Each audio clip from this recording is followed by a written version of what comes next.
باپ کو سب سے زیادہ فکر بیٹی کے بالغ ہونے کے بعد اس کی شادی کی ہوتی ہے، جو غیرت مند باپ ہے۔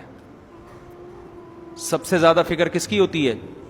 جو غیرت مند باپ ہے نا، اس کو فکر ہوتی ہے مجھے اپنی بیٹی کے لیے رشتہ چاہیے۔ آج کل یہ فکر ختم ہو گئی، بلکہ بچی بتا بھی دیتی ہے نا ابا کو کہ وہاں شادی کرنی ہے، تو ابا دور لگ کے تھپڑ لگاتے ہیں اس کے۔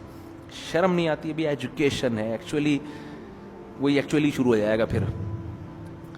تو جو غیرت مند ہے، ہمیں یہ واقعہ اللہ اتنی تفصیل سے کیوں بیان کر رہے ہیں؟ یہ کوئی معاذ اللہ کہانی ہے؟ ایک ایک پہلو سے سبق دلانے کے لیے کہ وہ لڑکیوں کے والد نیک آدمی تھے، تو وہ مسلسل تلاش میں تھے، مجھے اپنی بیٹی کے لیے کوئی اچھا شوہر چاہیے۔ تو ان کو اندازہ ہو گیا کہ یہ اس آدمی میں دو کوالٹیز ہیں، نمبر ایک صحت اچھی ہے، نمبر دو ایماندار ہے۔ تو داماد کی سلیکشن میں بھی دو چیزیں دیکھی جاتی ہیں، صحت مند ہو اور ایماندار ہو۔ ہمارے ہاں ان دو کو اگنور کر کے روکھڑا دیکھا جاتا ہے، کماتا کتنا ہے۔ اگر وہ ایماندار نہیں ہے، کماتا ہے، خدا کی قسم یہ کمائی عذاب جان بن جائے گی۔ اسی کمائی سے وہ آئس پیے گا، اسی کمائی سے شراب پیے گا، اسی کمائی سے لڑکیوں کو جھانکا تاکی کرے گا۔ پیسہ تقوی کے بغیر آتا ہے تو عیاشی لے کر آتا ہے۔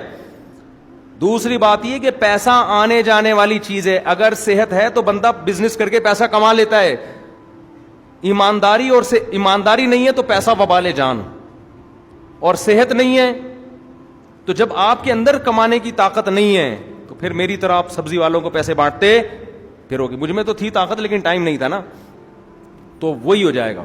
اس لیے علماء کہتے ہیں کہ ایک آدمی اگر صحت مند ہے تو اس کی جیب میں پیسہ ہے یا نہیں یہ مت دیکھو، بلکہ ایسے موقع پہ قرآن کیا کہتا ہے، ان یکونوا فقراء یغنیہم اللہ من فضلہ، اللہ اپنے فضل سے غنی کر دے گا۔ جب بیوی آئے گی تو کھلانے کا خرچہ بھی اللہ دے دے گا۔ تو ان کے والد نے بھی دیکھا بھائی صحت مند ہے، کما سکتا ہے اور ہے بھی ایماندار، تو داماد میں یہ دو چیزیں کافی ہیں۔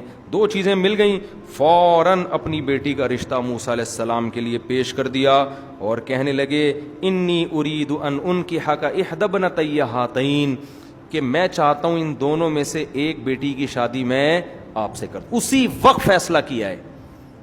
کہاں گئے استخارے 6 مہینے کے؟ بھائی کہاں گئے؟ کہاں گئے وہ پتھر پہلے نگینے معلوم کروائیں کہ ان سے ملتا بھی ہے نگینہ کہ نہیں ملتا، اور جو ہے وہ استخارے نکلواؤ، اگر نیلا آیا تو پھر کر دو، پیلا آیا تو۔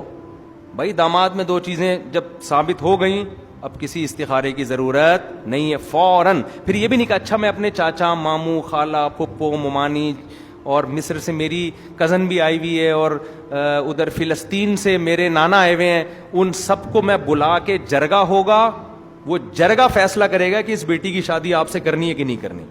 جن خاندانوں میں بچیوں کی شادی کے لیے جرگے بیٹھتے ہیں ان میں بچیوں کی شادی کے علاوہ دنیا کا ہر کام ہوتا ہے۔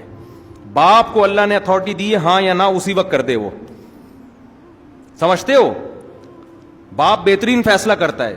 میری جب شادی ہوئی نا تو میری جو وائف ہیں الحمدللہ اور ان سے میری اولاد ہے، ان کے ابا نے رشتہ داروں کو بتائے بغیر ہاں کر دی تھی، کیونکہ میں دوسری کر رہا تھا نا۔ وجہ یہی تھی کہ وہ کہہ رہے ہیں یار ہم جب بتائیں گے نا دوسری تو کوئی بھی نہیں مانے گا، تو باپ کو پتا ہوتا ہے کہ یار میرے نے کیا فیصلہ کرنا ہے۔ تو انہوں نے مجھے یہ بتایا تھا کہ آپ جب نکاح پہ آئیں گے تو آپ نے بتانا نہیں ہے کہ میں دوسری کر رہا ہوں، آپ نے یہی شو کرنا ہے کہ میں کیا ہوں، کنوارا، کیونکہ پھر ایک نئی بحث چھڑ جائے گی۔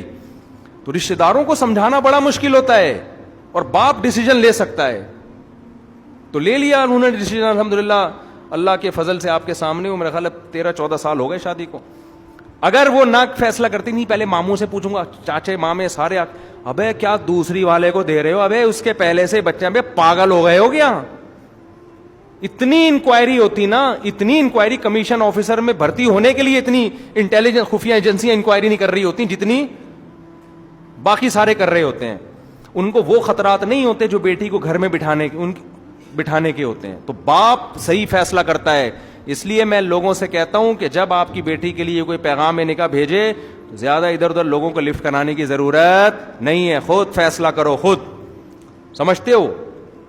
تو ان کے ابا نے بھی خود ہی فیصلہ اسی وقت، کوئی چاچا ماما کو فون نہیں کیا، نہ کسی سے مشورہ، کہا انی اریدو، میرا ارادہ ہے میں اپنی دونوں بیٹیوں میں سے ایک کا نکاح کس سے کرنا چاہتا ہوں، آپ سے۔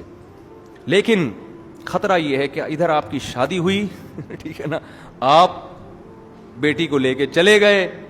میری تو یہی 2 بیٹیاں ہیں گھر میں خدمت کرنے کے لیے, تو میں بوڑھا, میری خدمت کرنے والا کوئی بھی نہیں بچے گا. شرط یہ ہے کہ 10 سال آپ نے بکریاں چرانی ہیں, جو ہمارے گھر کا ذریعہ آمدن ہے, جو ہمارے گھر کا ذریعہ آمدن ہے.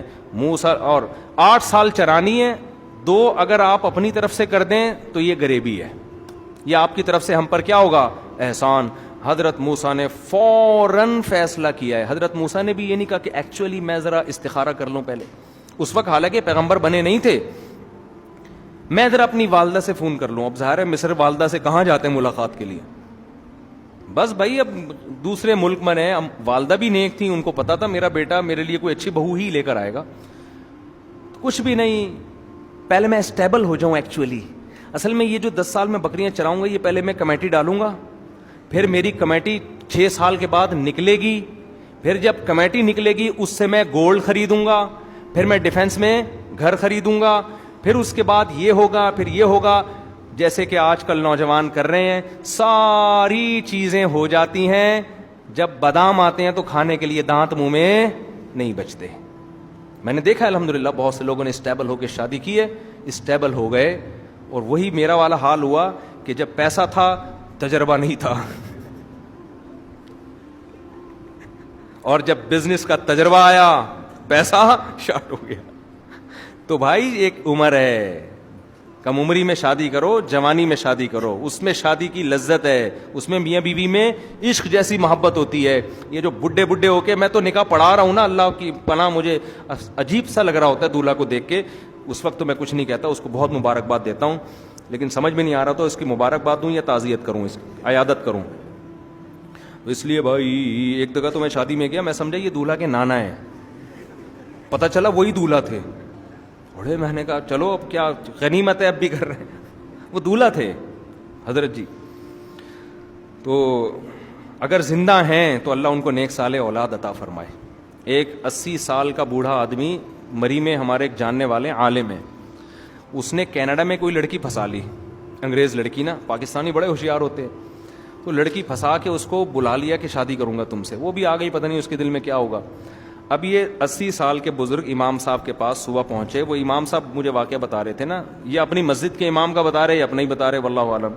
مجھے کہنے لگے وہ صبح وہ آیا اور ہمارے امام صاحب سے کہنے لگا کہ میرا شام کو کینیڈا کی ایک انگریز لڑکی سے نکاح ہے, اس کے لیے کیا چاہیے, یعنی ڈاکومنٹ میں کیا چاہیے. انہوں نے کہا آپ کا صرف زندہ ہونا چاہیے اس میں, اس کے لیے کیا کیا ضروری ہے. ہاں اس نے یہ کہا کہ فجر میں آئے, کہنے لگا آج عصر میں شام کو میرا اس لڑکی سے نکاح ہے, اس کے لیے کیا کیا ضروری ہے. انہوں نے کہا کچھ بھی ضروری نہیں ہے, صرف عصر تک آپ کا زندہ رہنا ضروری ہے. سمجھ رہے ہو؟ تو اس لیے ہر چیز کا ایک ٹائم ہوتا ہے. تو موسیٰ علیہ السلام نے بھی یہ نہیں کہا میں استخارہ نکالوں گا, پازیٹیو آیا, پھر میں پہلے میں کچھ ایکچولی پیسے جمع کر لوں, کمیٹی ڈال لوں, یہ نا نا نا نا نا. جس خدا نے آج تک کھلایا ہے, جب بیوی آئے گی تو اس کے کھلانے کا انتظام وہ کر دے گا. حضرت موسیٰ نے فوراً ہاتھ بڑھایا اور فرمایا ذالک بینی و بینک, یہ میرے اور آپ کے درمیان ایگریمنٹ ہے. حضرت موسیٰ نے یہ بھی نہیں کہا میں یہاں شادیاں کرنے نہیں آیا ہیں, میرے پر تو ابھی تو میرا ایک بڑا ویژن ہے, میں اپنی قوم کے نجات کے لیے محنت کروں گا, اسٹرگل کی. شادیوں وادیوں میں کیوں مجھے الجھا رہے ہو؟ ابھی تو میں اپنی قوم کا نجات دہندہ بنوں گا, میں واپس جاؤں گا اور میں ایک اسٹرگل کروں گا, محنت کروں گا, پھر مصر میں انقلاب آئے گا, پھر جب مصر کی حکومت کا خاتمہ ہوگا پھر میں انشاءاللہ آپ سے رابطہ کروں گا. آپ اپنا فون نمبر دے دیے مجھے, کانٹیکٹ نمبر دے دیں. نا نا نا بھائی, یہ سارے کام ساتھ ساتھ ہوں گے, پڑھائی بھی ساتھ ساتھ, آپ میڈیکل کالج میں پڑھ رہے ہیں وہ بھی ساتھ ساتھ, شادی بھی, بچے بھی. کوئی کام شادی کی وجہ سے نہیں رکے گا اور کسی کام کی وجہ سے شادی نہیں رکے گی. ایک وجہ سے رکے گی, کوئی لفٹ کرانے کے لیے تیار ہی نہ ہو, کوئی لڑکی نہ دے رہا ہو تو پھر ایک مجبوری ہے, پھر میرا دماغ آ کے مت کھایا کرو.